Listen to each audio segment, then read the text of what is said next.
The following is a special presentation of Tony Curry Radio.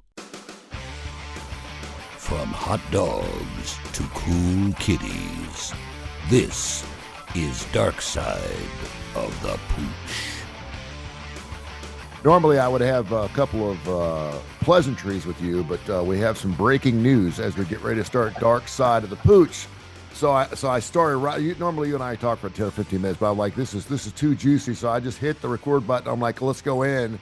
But you're saying we probably shouldn't go. By the way, this is Darkside of the Pooch. He's Dr. Rab Stewart at the Rossbridge Animal Hospital, 208-0301, rossbridgevet.com. I'm Tony Curry here on Tony Curry Radio, our longest running show, Darkside of the Pooch. We talk about pet care. Got a lot to get into. You have breaking news. What do we got going on? Breaking. This is late breaking news. Yeah. I don't really know much about it, to be honest with you, which is not the way you want to start a breaking news segment. Yeah. You want to be sure that you want to be the authority. You know exactly what's going on. Absolutely. But right now, Dr. Johnson, one of our other veterinarians, is about to cut open a cat and see if it ate something, and that something is still lodged in its stomach or intestines. So that is where we are at, and we're all on the edge of our seat, moment by moment. All right, so our thoughts and prayers go out to the family, and of course to that poor little kitty cat. So what were the symptoms of this cat when it came in? So the owner said the cat hadn't eaten in about 5 days. Okay. So we're about probably 2 days longer than we would like to be.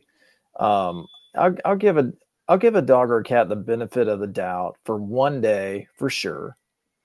2 days, after 2 days, I'm getting worried. Okay. So, 5 days of not eating in any animal is just way too long. Yeah. Was the cat lethargic then? Was it not acting right? It has vomited.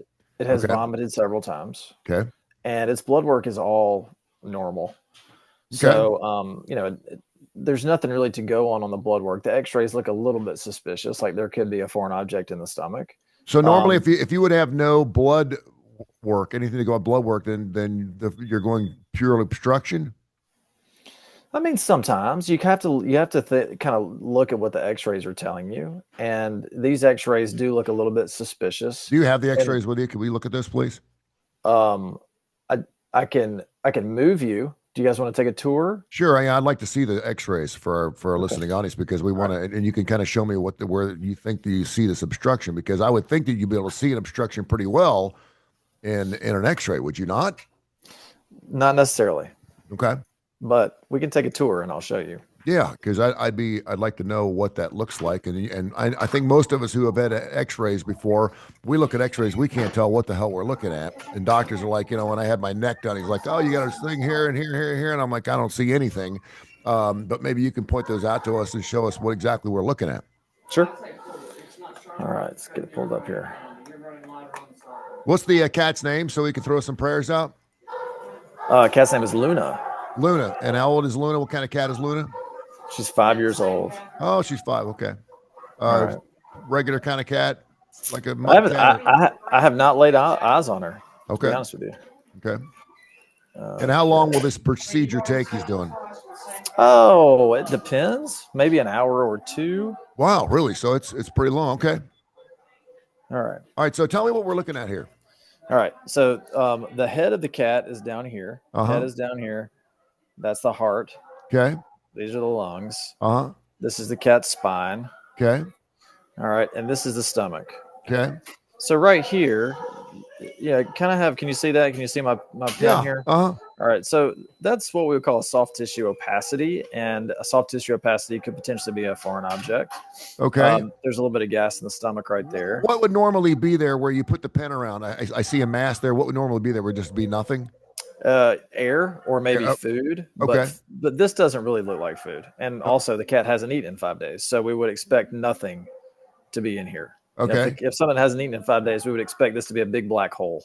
Okay. And so what is that dark thing to its right? Is that a black hole? Yeah, this is a black hole. This is the colon. And that's poop in the colon. Poop. Oh, so it hasn't gone poop. And what's that long stringy thing you got your pen on right now? Yeah, so this is the small intestine. Oh, that's cool. It looks like a large tapeworm. Yeah, a large tapeworm. Yeah. That's one kidney, and that's another kidney. Oh, that's super interesting. So Yeah, to go back to the substruction again, if it were say a necklace, would you be able to see it? yeah, because the necklace is going to be metal. Okay. So we're thinking what like it's what do we think it is? If it is an obstruction, what do we think it is? Like a piece of cloth or something? Or Yeah, potentially. okay. But here in this view, you can see this is the cat's laying on its back now. Uh-huh. The head is up here, Yeah. and then the tail's down here. So this is the area on this view that is questionable. So it's in kind of the same location on the Yeah. other view. You just see it in a little bit different spot here because when they're in the VD, you're kind of looking, left to right, Yeah. and when you're in the lateral view, you're looking kind of front to back. You Yeah. know.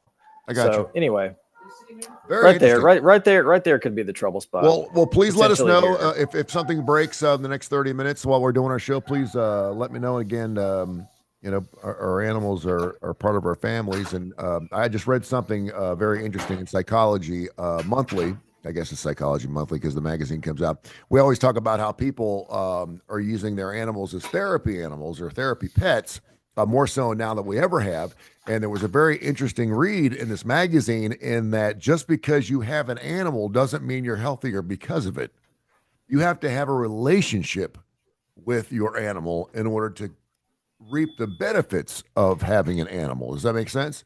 And Yes, and, yeah, and, I, and I absolutely. really didn't think about that because a lot of people are like, "Isn't it great having a dog?" And I'm like, it wasn't particularly beneficial for me for a while because even on my worst day, I'd get home and all this thing wanted was a belly rub and food. It would just sit there and stare at me. It would wake me up in the middle of the night because I had to go outside. It was got to be. But once I took it on as more of a pal and realized what it was all about and why it was doing what it was doing, including taking a leak on my recycler, on my recliner, which it did again last week, and I still don't understand that. I'm just kind of over it. I'm like, whatever. I bought it a brand new bed and it peed in its bed, which I'm like, why are you peeing in your own bed? I'm like, okay, you're gonna lay in it. It's fine. Um, but he's behind me, but I've taken him for walks all the time. You know that, but at least I understand him a little bit now, and we have more of an understand. And now I thoroughly enjoy having him around. I can actually have a conversation with him.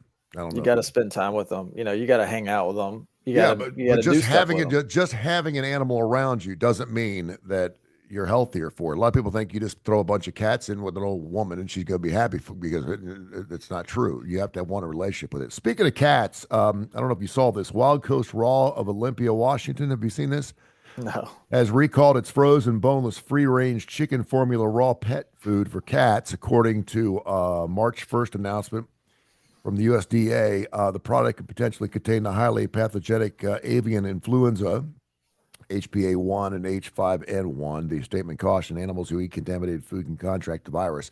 What this is, I mean, if you pull up pets and you Google the news, I mean, it's all over the place. I mean, it's like the story. So evidently, this is kind of a breaking thing here, another breaking news story. So I didn't realize that you could get this flu from contamination of food. Does that surprise you at all, or is it something that am I scratching my head over something goofy No, here? it surprises me, and Yeah.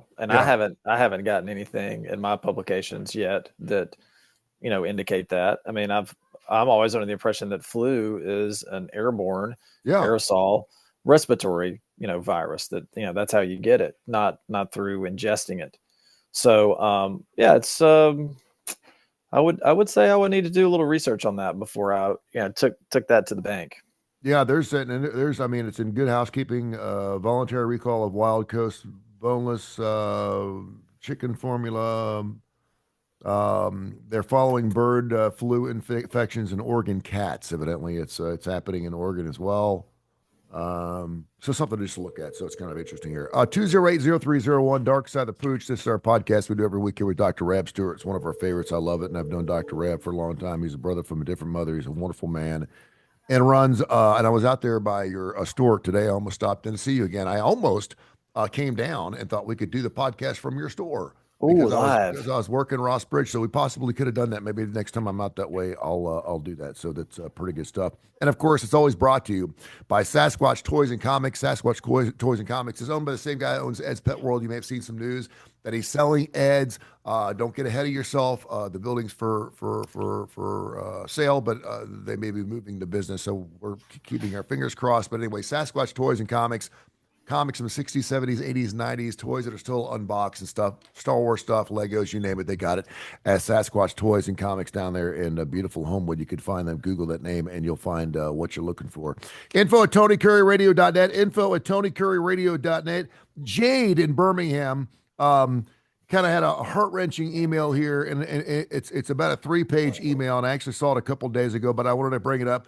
But she actually bought, she said she had heard our show a couple weeks ago. We were talking about puppy mills and what you should do when you buy an animal and what you should be looking for, what kind of questions you should ask. She evidently bought some type of purebred animal, and it died the second day she had it when she brought it home. And now, of course, she can't find this individual. The phone number's disconnected, and she has no clue. She's driven out there where the guy was evidently living, and the place is empty.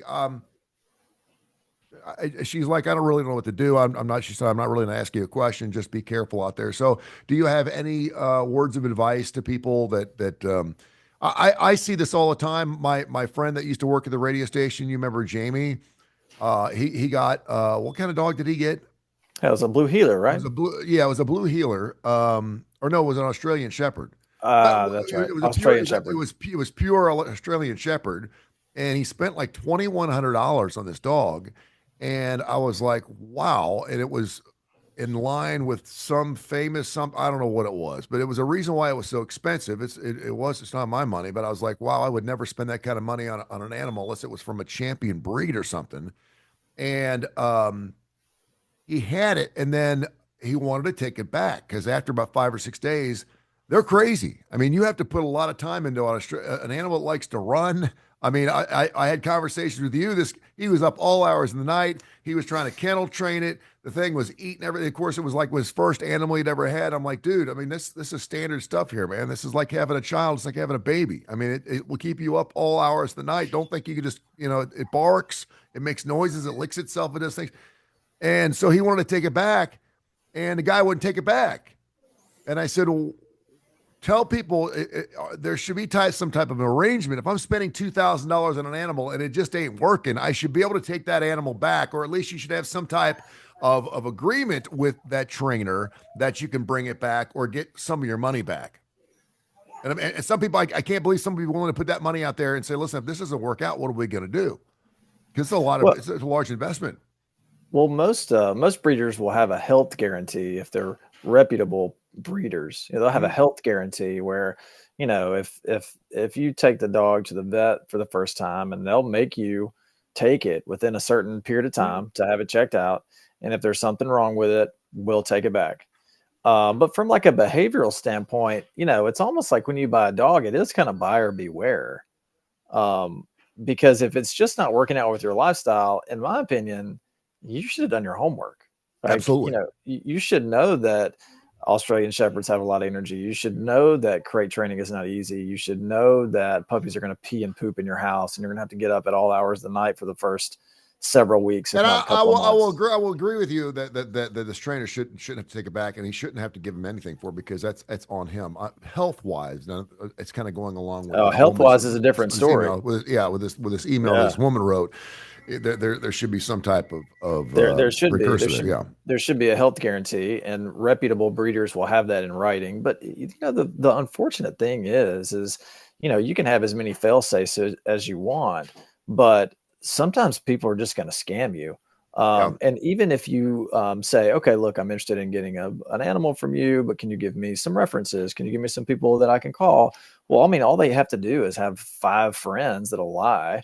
Yeah. So, I mean, even that's not foolproof, but, I would just do as much homework as you can. If they have it's almost like a business.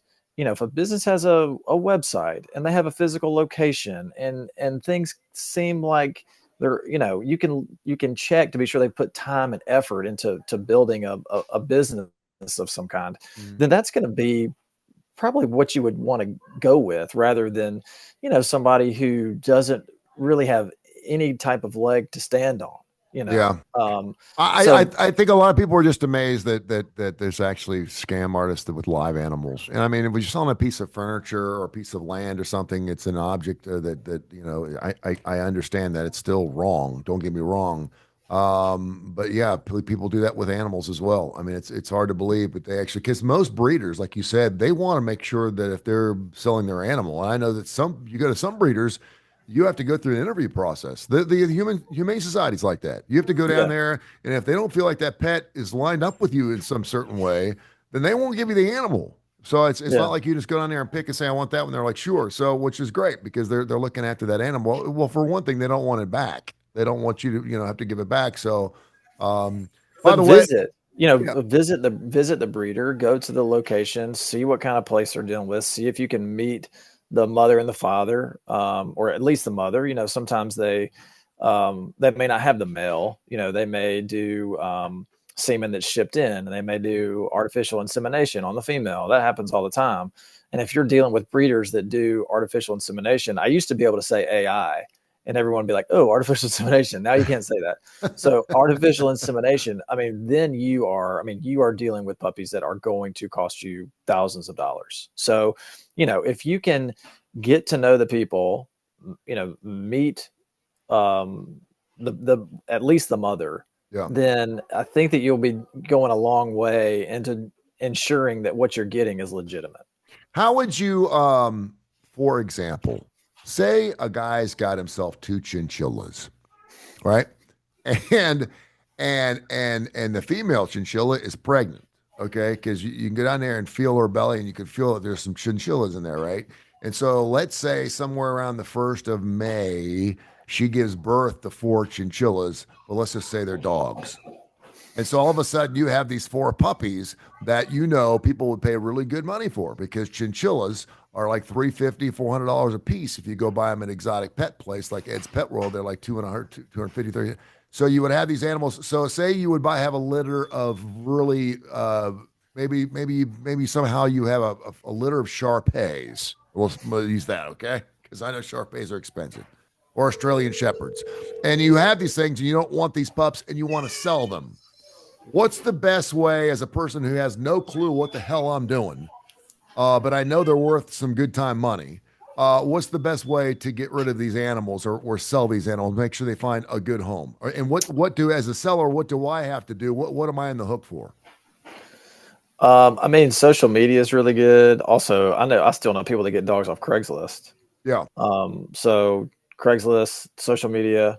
But I don't have to give them. Do I have to give them the shots? Is there anything from a seller standpoint that because people are going to ask me questions? What kind of questions? Or do I just say, listen, I've never done this before. I'm looking for $300 a piece. Have at them.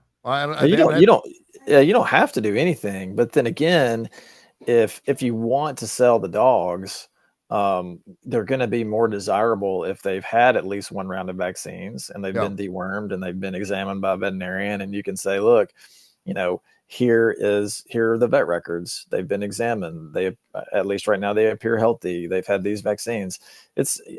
You're going to be able to probably sell them faster, because, the older the dog gets, if it hasn't been to a veterinarian, if it hasn't had its vaccines, people are going to see that as a liability potentially. And what is what is the cutoff for is it 12 weeks, 14 weeks? What is it when they would have their last round of shots in order to sell it? Because I know some people are like, we will not let this animal go until it's a certain age. 16 or 20 weeks, they should be fully vaccinated, but lots of them aren't. But, in a perfect world, 16, 20 weeks, they should be vaccinated. Okay. Info at TonyCurryRadio.net, info at TonyCurryRadio.net. Some more breaking news coming early this morning. We'll get into in a second. It's a bit of breaking news. Can I do anything on the cat? Have we heard anything about Luna? No, they are. They're not in there yet. So okay. You have a camera inside your operation room? I do. I have a camera. It looks like they're still preparing. Preparing. Make sure they go all the way up to the elbow, my friend. Wash it good now. Yeah. Alabama House Committee has approved a bill. I guess you've seen this about pet abandonment. Did you know about this in the state of Alabama today? I did not. I didn't realize that Alabama ranks 49th out of 50 states in pet laws. Did you know that? Oh, so we don't have many pet We laws. have horrible pet laws here. We have terrible That's pet not laws surprising. here. Yeah, not Not surprising. surprising at all. But evidently, we don't have a pet abandonment law here. In other words, if someone would come to your house and see an animal sitting outside with a rope around its neck for 3 days, there's nothing you can do about it. It's their animal, and that's the deal. Well, according to this pet abandonment now, if you decide that the animal has not been fed or at least taken care of over the course of a 72-hour period, the owner can be arrested, $6,000 fine, and a year in jail. It's a misdemeanor, but in other words, you can start calling on the neighbors, saying, "Listen, something's not right." Which is nice because I mean, we see all these videos of these animals that are out in the hot sun or out in the cold weather or whatever for days and days and days, and it doesn't appear to be they're being fed. And if you feel like your neighbors are one of those people, you can actually call the cops on it. There's now a bill that can be introduced to actually have them arrested for it. That's great. I hope it Yeah. passes, as long as there's not a bunch of other stuff attached to it that, like, you got to give your firstborn child away or whatever. Exactly. Info at TonyCurryRadio.net. Info at TonyCurryRadio.net. I got one more email question before I ask you about some rock and roll. There is a couple of absolute icons that are in the news that I want to ask you about because we talked about some music last week and it was really, really good. One woman asked me about info at TonyCurryRadio.net. Lily, she heard us talking about the eyes last week. You were mentioning, she said, what were you guys talking about? The eyes being split this way or this way. So we were talking about different colored eyes, but you were saying there's actually animals that have eyes that have two different colors in the same eye. Is that Yeah. right? Yeah. Yeah. Yeah. Yeah. Two different colors in the same eye. It's amazing So, what people hear, isn't it? yeah. Sounds like, Yeah. yeah. I think maybe she thought we were talking about like the pupils being like turned a different way. Like, well, I guess I'm misunderstanding No, what she I thought guess she she thought heard. that. I think she thought you thought maybe it was brown on the top and blue on the bottom. Is that what it looks like? It can, yeah, sure, it can be. Yeah, And, absolutely. and is that usually in both eyes or just one eye? It Or it can be in just one, or it can be in two.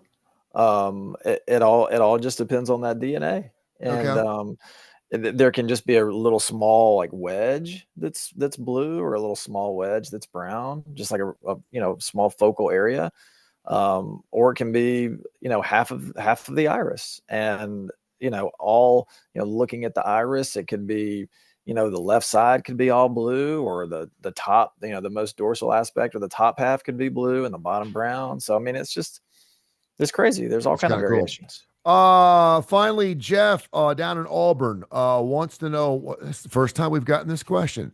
How come we never hear about albino dogs? Oh, I they never get hear. I've never heard of an albino dog. Have they you?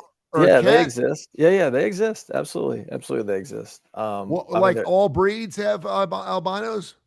I can't tell you that all breeds have albinos, but I mean, yeah, absolutely, there are albino You have a dogs. picture in your office there of an albino dog? Yeah, pull I'll look something up one up because right now. I don't think I've seen albino people. I've seen albino cats. I've seen albino alligators. We had one of those down at the Birmingham Zoo.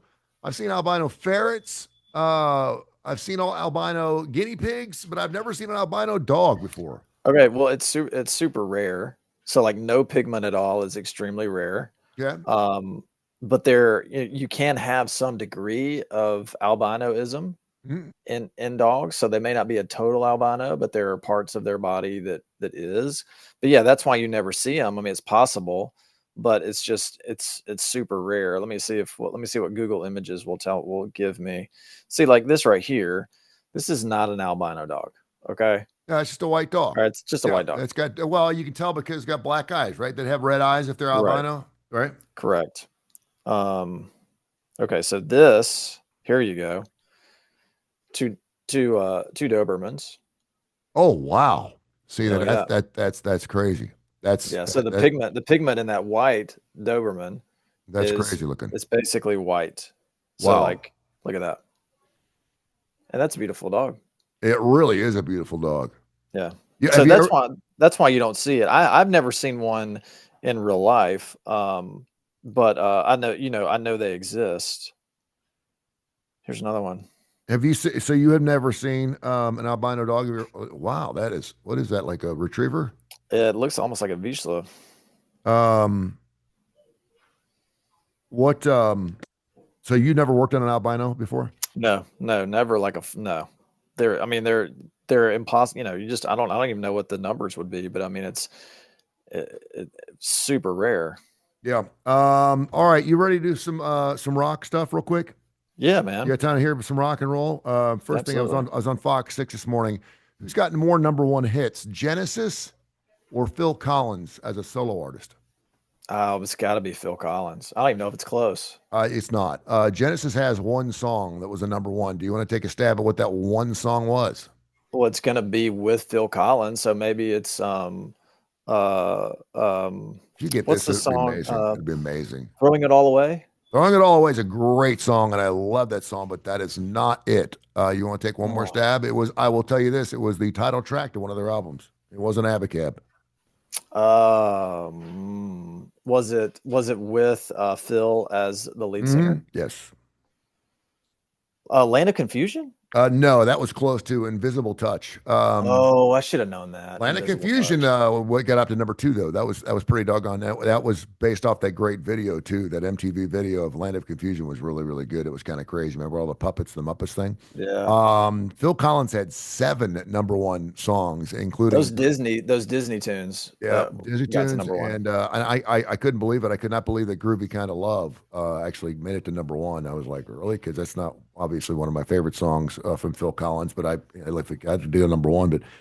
You know the That crazy live thing? album, the Yeah, live album with the carousel on the front. yeah.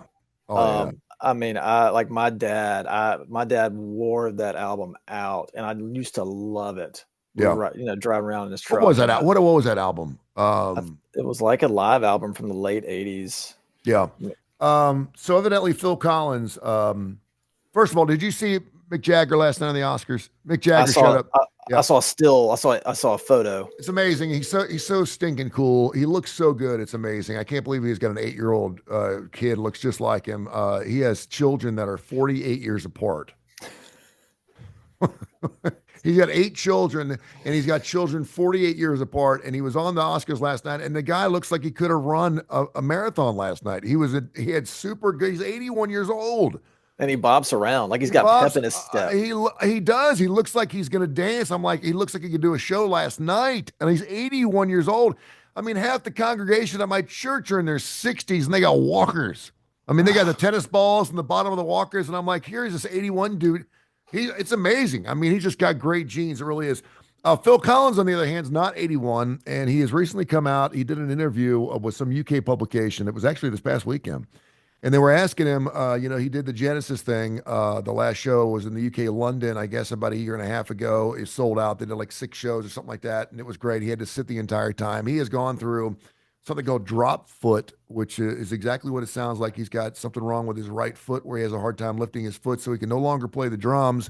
And of course, he's also gone through a myriad of substance abuse problems and everything else, drinking issues, this, that, and the other. He went through a really messy divorce a couple years ago from some Asian woman that was living with him for a long period of time. It was just really weird. Anyway, they asked him about why don't you play anymore, and he said, "I just don't have any inkling. I have no motivation, no love for going to do anything musically anymore. I don't feel like writing music." He goes, "I have a studio downstairs. And sometimes I think to myself, maybe I should go down to my studio and just pick up an instrument and start screwing around." He goes, "I don't even want to do that." And he says, "Because I'm sick." He goes, "I'm really sick, like really, really sick. So please pray for me." That came out a couple of days ago. So the amazing thing too, and we were going through the Rock and Roll Hall of Fame. You and I were a couple of weeks ago. I could not believe America is not in the Rock and Roll Hall of Fame. Phil Collins is in with Genesis in 2010, but Phil Collins is not in the Rock and Roll Hall of Fame as a solo artist. That is, I was like, really? Are you sure? That's amazing. It is. I mean, but I do enjoy his Genesis work more than I do his solo work. Like if there's a quote unquote Phil Collins song that I really love, it's actually a Genesis song that he just was the front man for it. Yeah. I'm not a big I'm not a big Peter Gabriel Genesis guy. I'm I not, see, know. I'm not either. And I'll be honest with you, I didn't know Peter Gabriel was in Genesis until I got radio and started playing Shock the Monkey. And then people were like, yeah, that's the former singer of Genesis. I'm like, really? Because I didn't even know that he sang with Genesis. And of course, he was there for the rock and roll induction ceremony because he was part of the band back in 2010. No, it was one of those things where when a new Genesis song came out, we were a classic rock station. We were playing that song. I don't care what it was. And the Abacabs, the Mamas, I mean, they played some incredible Follow You, Follow Me. We can go on and on and on. I mean, how great they were. And they were so methodical in their melodics. It was just, I mean, Rutherford came out with his own solo thing. He had a lot of success with his solo efforts as well. Of course, he had Paul Carrick singing some backup at the back. But I agree with you that I like Phil a lot better with Genesis. So when Phil starts coming out with solo music, like In the Air Tonight, Missed Again, some of those things, you're like, okay, are we supposed to play that or not? And of course we were, but that was the Phil Collins of his genesis, if you will, of just leaving the band. And then all of a sudden he starts playing Groovy Kind of Love, started doing stuff with Philip Bailey, Easy Lover. Remember that song, Easy Lover, which was a big hit song. So he starts doing all these songs like Disney songs in a classic rock station. We're like, we can't play this crap. We can't play this Phil Collins stuff. Was it White Nights? What was the movie he did, Against All Odds? Against All Odds, that huge that's song. where Phil lost me. Huge song, huge number 1 song, Against All Odds. Like, there's no way in hell we could play that song. But In the Air Tonight, goodness gracious. I mean, that thing is still huge. A lot of teams play that for their intro music. I mean, it's fantastic. It's huge. And that album's on, or that song's on, is it Another Side? Is that the name of that album? Or it's just half of his head? It's yellow.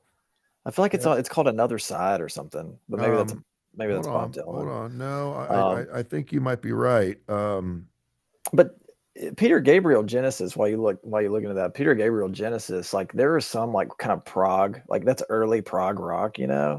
And there are people that the lion, or is it the lamb, lays down on Broadway. Hello, I Must Be Going. Oh, that's the name of that album. Hello, Must Be Going, where it's just his side thing. He also did Face Value, No Jacket Required, which had Sussudio in it. A lot of people are like, I love that song. And a lot of people hate that Phil Collins. But song. Seriously, he also had A Trick of the Tail, and then you go back to Abacab and. There was one point, I think someone was talking about, I think it was Mike Deberly this morning, was saying that at one point back in the 80s, you could not go anywhere in the United States for more than 8 minutes without hearing a Phil Collins song. I believe it. And I believe it. So, but wait, I wanted to ask you, Phil Collins passed away tonight. He has not died, by the way, but if he does, is that a land moment for you? Is that will you remember where you were when Phil Collins died? For me, it was kind of like, wow, because I mean, he's been a much bigger part of my life than I remember him being. Yeah, I think I will remember because it's tied to like the memory of my dad, who's no longer alive. So, my dad loved Phil Collins. So, I think, yeah, because it'll just be like, like we always talk about, it'll be another like kind of core memory that I have that's tied to music, and the artist dies, and you just have so many memories that are tied up in that. Yeah. All right, my man. Tell people how they can find you, please. Or just walk there like I do. Sure. Yeah. You can call us at 208-0301. You can go to rossbridgevet.com and you can contact us there, or you can email us, rossbridgeanimalhospital@gmail.com. By the way, I'm starting a Bible study group this summer with my son. He's coming back from college, and I'm asking some of my clients, Michael Coleman's aboard. We're going to meet on Wednesday, so I'm going to hit you up. We may, like after work. Oh yeah, I don't work on Wednesdays, so there is no after work. Wednesdays we're going to do a little Bible study. We're going to open it up, and we'll give you some more details as we get a little closer. But we'll start that here in a few weeks. So I love you, brother. Take care of yourself, man. Great. We'll talk to you a little bit. Love you, man. See you.